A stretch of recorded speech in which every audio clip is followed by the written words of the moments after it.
اعوذ باللہ من الشیطان الرجیم بسم اللہ الرحمن الرحیم۔ السلام علیکم ورحمۃ اللہ وبرکاتہ۔ پیارے دوستو، آج آپ کے لیے ویڈیو لے کے آئے ہیں سلطان صلاح الدین ایوبی رحمۃ اللہ علیہ کی پوری زندگی کے حوالے سے۔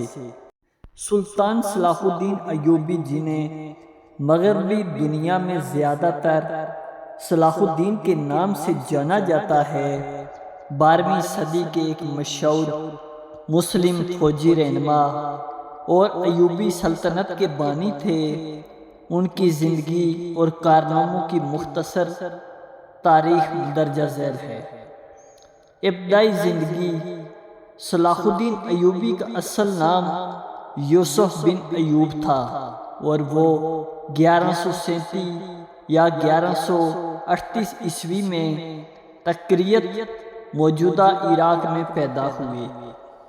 ان کا تعلق ایک کرد خاندان سے تھا اور ان کے والد نجم الدین ایوب ایک معزز عہدیدار تھے۔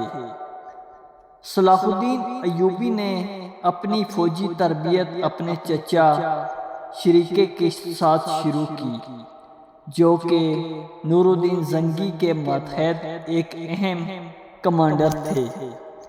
شرکا کی قیادت میں صلاح الدین ایوبی نے مصر کی مہمات میں حصہ لیا اور بالآخر فاطمی خلافت کے زوال کے بعد 1169 میں مصر کے وزیر اعظم بن گئے۔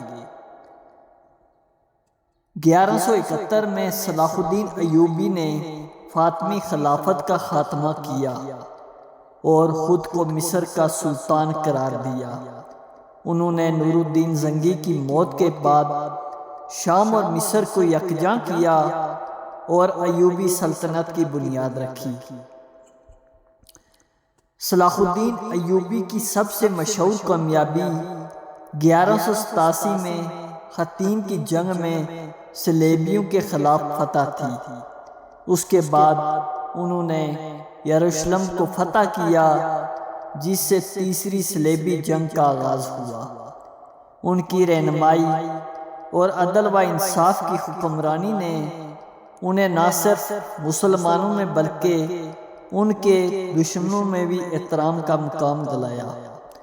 صلاح الدین ایوبی کا انتقال 4 مارچ 1993 کو دمشق میں ہوا۔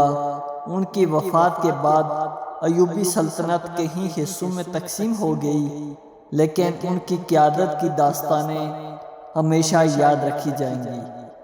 صلاح الدین ایوبی کی زندگی اور کارنامے مسلم دنیا کے لیے باعث فخر ہیں اور ان کی حکمت عملی، قیادت اور انصاف پسندی کی مثالیں آج بھی دی جاتی ہیں۔